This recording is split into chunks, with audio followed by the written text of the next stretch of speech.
Here you'll see one of our very popular projects. It's an elevator. So you'll see as I'm hitting the buttons, the elevator cart goes to whatever floor it was called to. It's hard to see in here, but there are lights inside and outside of that elevator. And the buttons inside the elevator shaft also work to raise and lower the whole thing.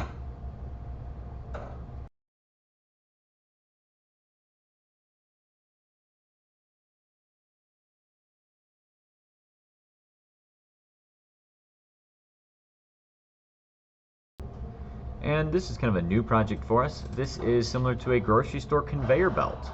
So as you see, as that block pulls up, it should stop. Move it away and it continues to roll. And then you hit the little button and the whole track stops again. Now this is a new project for us. We haven't had too many people try this one.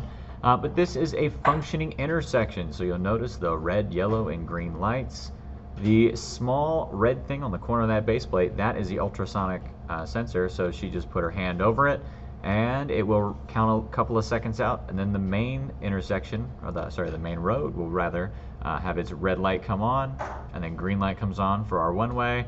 And now, since the cars have passed, it will go back to its other section. Oh, here we go. This is our racetrack. We actually had a smidge of an issue on the trial run for this. You'll see in a second that it records first and second place at the same time, so that's unfortunate. But now he has runners running through, and let's take a peek at his code. Alright, so we have first place and second place, tied pretty much there. They came really close together. And then we had third and fourth place. Oh, we have another elevator, folks. This is a good one. Everybody likes the elevator. This one is a little bit easier to see those lights on the outside, but everything raises and lowers using sonar to kind of notice where that elevator car is and knowing when to stop it. And then there are, of course, buttons inside to tell it what floor to go to. Yeah, there's only one button outside each floor, but that's just the call button. It just tells the elevator to show up there. You notice that was a safety mechanism. If it sits too long at one spot, it goes down to the basement. And we have another, what would this be called? The conveyor belt. That's what it is at the grocery store. Classic conveyor belt. This belt's a little more taut than the other one, so those blocks sit on there a little bit easier.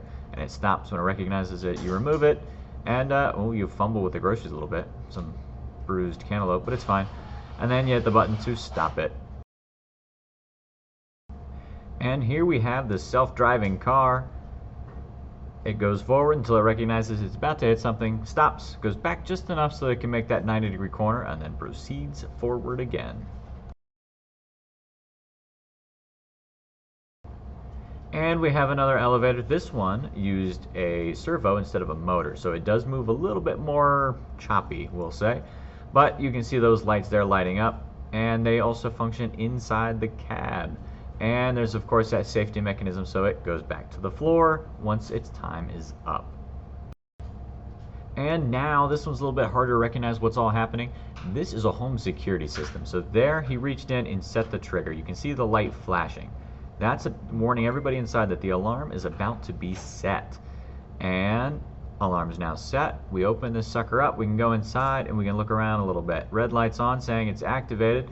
Oh, looks like we set off the alarm system. That light turned on, and it's kind of checking everything out and telling us that the alarm has been sprung. So there you go, folks. Stay safe. And now we've got that cable wind-up mechanism. So we've all been out there. The telecommunications companies are running all that wire across the telephone lines, and they have to measure out a certain amount before they head out to the field. This machine does it. So he's hit a button over there with his left hand, and you'll notice that string winding up. He actually just unwound it. Let's go take a peek at what those lights are doing. So as I'm sitting there and we're looking at that, he hits a button and you'll see lights lighting up. That is actually counting the number of inches he has on that spool. And once he reaches the maximum number of lights, or sorry, he's actually taking them down now, but if he were to go past the lights available there, it would turn on a green light. That would say that a whole foot has happened. There we go, folks. Those are robotic projects for this year.